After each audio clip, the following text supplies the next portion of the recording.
प्रिय भक्तजनों, प्रयागराज महाकुंभ मेले के दौरान यह कहानी आपको जरूर सुननी चाहिए। इस कहानी में हम देखेंगे कि कैसे एक लुटेरी चोरनी और उसके पति ने महाकुंभ में सबको लूट लिया। किस प्रकार एक अघोरी बाबा ने अपनी शक्तियों से सभी यात्रियों को हैरान कर दिया और किस प्रकार गंगा मैया ने एक विधवा स्त्री की रक्षा की और उसकी लाज बचाई।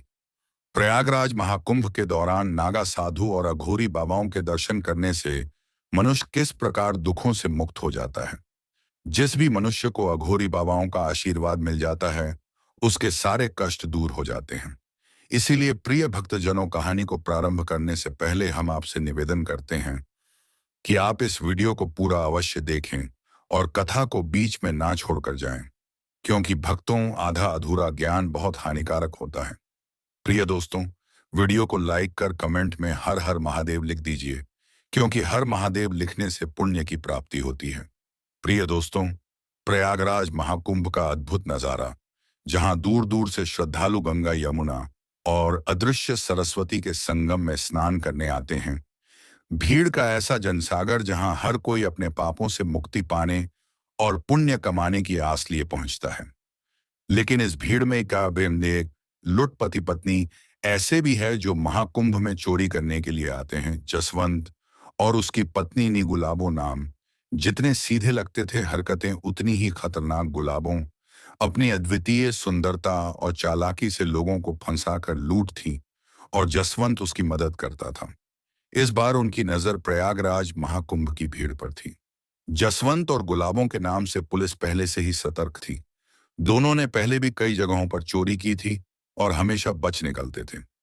महाकुंभ में भी पुलिस को उनके आने की भनक लग चुकी थी, लेकिन किसी को भी नहीं पता था कि जसवंत और गुलाबो कौन है और किस व्यक्ति को अपना अगला शिकार बनाएंगे। महाकुंभ के विशाल मेले में गुलाबो ने अपनी चालाकी शुरू कर दी। वह सजी धजी और गहनों से लदी हुई एक साधारण महिला की तरह भीड़ में घूमने लगी। उसकी मुस्कान और रूप देखकर लोग उस पर आसानी से भरोसा कर लेते थे। वह कभी किसी के पास जाकर बात करती, कभी किसी दुकान पर खड़ी होकर सामान देखने लगी। कुछ ही समय में उसने कई श्रद्धालुओं के गहने और पैसे लूट लिए। जसवंत दूर से सब देख रहा था। जैसे ही गुलाबों अपना काम पूरा करती, वह किसी गली में जाकर सामान कोई जसवंत को पकड़ा देती और जसवंत उस सामान को अपने पास छुपा लेता है। महाकुंभ में एक यात्री गुलाबों के झांसे में आ गया। वे लोग अपने गांव से गंगा स्नान करने आए थे। गुलाबों ने उनके पैसे और गहने चुरा लिए। जब जब यात्री ने अपने पैसे गायब देखे तो उसकी आंखों में आंसू आ गए। वह बार बार कहता, हे गंगा मैया, मैं आपके दर्शन के लिए पैसे बचा कर लाया था, अब मेरे पास कुछ नहीं बचा। गुलाबों ने यह सब सुना, लेकिन उसका दिल कठोर हो चुका था। वह सोचती थी, यह तो हमारा धंधा है, इससे ही हमें सुख प्राप्त होता है। पुलिस को खबर मिली कि चोरनी मेले में आ चुकी है। उन्होंने जसवंत और गुलाब को पकड़ने की कोशिश की, लेकिन यह चोर चोरनी का जोड़ा भीड़ का फायदा उठाकर हमेशा की तरह बच निकलने में कामयाब हो गए। प्रयागराज महाकुंभ में श्रद्धालुओं की भीड़ लगी हुई थी। इन्हीं श्रद्धालुओं में एक विधवा मां और उसका बेटा विक्रम भी शामिल थे। बुढ़ी अम्मा के पति का देहांत कई वर्षों पहले हो चुका था। घर की जिम्मेदारियां अब विक्रम के कंधों पर थीं। परिवार में विक्रम की एक छोटी बहन भी थी, जिसकी शादी के लिए वे लोग वर्षों से पैसे और गहने इकट्ठा कर रहे थे। विधवा मां ने बड़े चाव से बेटी के लिए सुंदर आभूषण बनवाए थे। वे कहती थी, बेटी की शादी हमारे परिवार की सबसे बड़ी खुशी होगी। विक्रम ने भी मां की बातों से प्रेरित होकर दिन रात मेहनत की थी। अब जब उनके पास पर्याप्त धन और गहने इकट्ठा हो गए थे, तो उन्होंने सोचा कि महाकुंभ में स्नान कर पुण्य अर्जित करेंगे और फिर शादी की तैयारियों में जुट जाएंगे। महाकुंभ के मेले में पहुंचकर बूढ़ी अम्मा ने विक्रम से कहा, बेटा, कहते हैं कि संगम में स्नान करने से हमारे सारे पाप धुल जाते हैं और हमारे पूर्वजों को भी मुक्ति मिलती है। हमें पहले स्नान करना चाहिए, फिर बाकी काम करेंगे। विक्रम ने मां की बात मानी। वे अपने साथ एक बड़ा बैग लेकर आए थे, जिसमें सोने के गहने और पैसे रखे थे। बैग की सुरक्षा का जो विक्रम ने खुद उठाया था। जसवंत और गुलाबों, जो पहले से ही मेले में शिकार की तलाश में थे, उनकी नजर इस मां बेटे पर पड़ी। गुलाबों ने विक्रम को बैग के साथ देखा और उसकी चालाक आंखों ने तुरंत अनुमान लगा लिया कि बैग में कुछ कीमती सामान है। जसवंत ने गुलाबों से कहा, यह तो बड़ा शिकार लगता है। हमें इस बैग को हासिल करना होगा। गुलाबो मुस्कुराई और बोली, पहले इन्हें फंसाने का इंतजाम करते हैं, रात का इंतजार करते हैं। बुढ़ी अम्मा और विक्रम स्नान के बाद अपने टेंट में लौट आए। रात होने पर विक्रम बैग की रखवाली के लिए जागता रहा। इसी बीच गुलाबों ने अपना जाल बुनना शुरू किया। वह एक साधारण श्रद्धालु के रूप में उनके टेंट के पास पहुंची और उनसे बात करने लगी। उसने अपनी सुंदरता और मीठी बातों से विक्रम का भरोसा जीत लिया। विक्रम ने गुलाबों को एक अच्छी महिला समझा। गुलाबों ने मौका देखकर विक्रम को प्रसाद के नाम पर नशीला पदार्थ खिला दिया। विक्रम बेहोश हो गया और गुलाबों ने जसवंत को बुलाकर बैग चुरा लिया। रात के सन्नाटे में जसवंत और गुलाबों बैग लेकर गायब हो गए।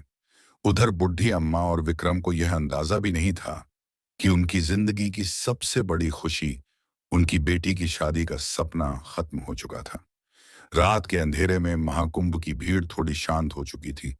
टेंटों के आसपास हल्की हल्की रोशनी जल रही थी, लेकिन बूढ़ी अम्मा और विक्रम के टेंट में एक गहरा सन्नाटा पसरा था। विक्रम बेहोशी की हालत में पड़ा था और उनका बहुमूल्य बैग गायब हो चुका था। गुलाबों ने अपनी चालाकी से विक्रम को पूरी तरह बेहोश कर दिया था।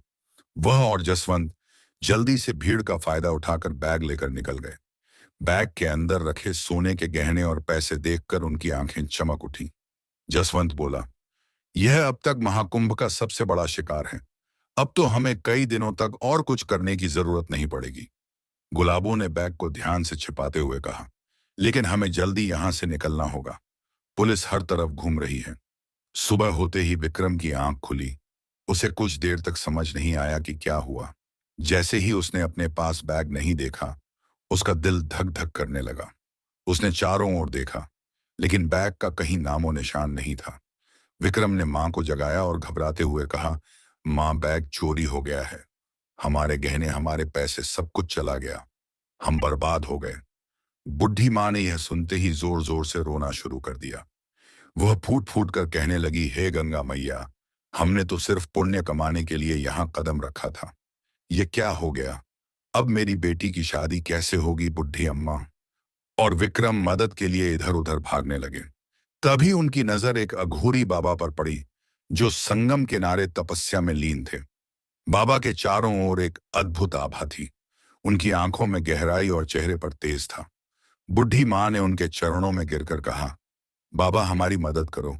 हमारे पास जो कुछ था सब चोरी हो गया। अब मेरी बेटी की शादी कैसे होगी? अघोरी बाबा ने आंखें खोली और गहरी आवाज में कहा, मां, चिंता मत करो। सत्य और न्याय की शक्ति हमेशा साथ होती है। जो भी पापी हैं वे स्वयं तुम्हारे पास आएंगे। अघोरी बाबा ने अपनी दिव्य दृष्टि का उपयोग किया। उन्होंने ध्यान लगाकर देखा और गुलाबों और जसवंत को चोरी करते हुए देख लिया। बाबा ने कहा, चोरों को उनके के पाप का दंड अवश्य मिलेगा। तुम माता गंगा की शरण में हो भगवान। भोलेनाथ की नगरी में हो। यहाँ कोई भी पापी बच नहीं सकता। अघोरी बाबा की यह बात सुनकर बुढ़ी माँ और विक्रम को थोड़ा संतोष हुआ, लेकिन उनके मन में अभी भी डर था। महाकुंभ का नया दिन शुरू हो चुका था। संगम पर श्रद्धालुओं की भीड़ बहुत अधिक थी, लेकिन बूढ़ी माँ और विक्रम के चेहरे पर दुख और चिंता की छाया थी। वे अघोरी बाबा की बातों पर भरोसा कर रहे थे, लेकिन उनका दिल अभी भी चोरी गए गहनों और बेटी की शादी की चिंता से भारी था। बुढ़ी अम्मा और विक्रम संगम के पास बहुत दुखी हुए बैठे थे। बुढ़ी अम्मा गंगा मैया से प्रार्थना कर रही थी, हे गंगा मैया, आपने हमेशा अपने भक्तों की रक्षा की है। मेरी भी रक्षा कीजिए। मेरी बेटी का भविष्य अंधकार में न जाने दीजिए। विक्रम ने आसपास के लोगों से मदद की गुहार लगाई, लेकिन मेले की भीड़ में किसी ने उनकी बात पर ज्यादा ध्यान नहीं दिया। अघोरी बाबा ने बुढ़ी अम्मा और विक्रम के पास आकर कहा, मां, तुम्हारा दुख मैं देख सकता हूं। सत्य की शक्ति सबसे बड़ी है। इन चोरों को उनके कर्मों का दंड मिलेगा। बाबा ने अपने कमंडल से पानी छिड़का और अपनी साधना शुरू की। उनकी मंत्रोच्चार की गूंज से माहौल गंभीर हो गया। बाबा की दिव्य शक्ति से चोर और चोरनी को अदृश्य रूप से अपनी ओर खींचने की प्रक्रिया शुरू हो गई। दूसरी ओर जसवंत और गुलाबो चोरी किए गए गहनों और पैसे को लेकर खुशियां मना रहे थे, लेकिन अचानक गुलाबों को महसूस हुआ कि उसका चेहरा जलने जैसा लग रहा है। उसने शीशे में देखा तो उसकी सुंदरता धीरे धीरे समाप्त हो रही थी। उसकी चमकती त्वचा काली और बेजान हो गई थी। जसवंत के शरीर पर लाल लाल दाने उभरने लगे। वह चिल्लाने लगा, यह क्या हो रहा है? यह किसका श्राप है? गुलाबों घबराई हुई बोली, यह जरूर हमारे पापों का फल है। हमें महाकुंभ में चोरी नहीं करनी चाहिए थी। यहाँ भगवान शिव की शक्तियां काम करती हैं। यहाँ पर कोई भी पापी पाप नहीं कर सकता। चोर और चोरनी को समझ में आ गया कि उनकी हालत महाकुंभ जैसे दिव्य स्थान पर चोरी करने का परिणाम है। गुलाबों ने रोते हुए कहा, जसवंत, हमें उन लोगों से माफी मांगनी होगी, वरना हम दोनों बच नहीं पाएंगे। जसवंत ने सहमति में सिर हिलाया और दोनों ने चोरी किए गए बैग को उठाया।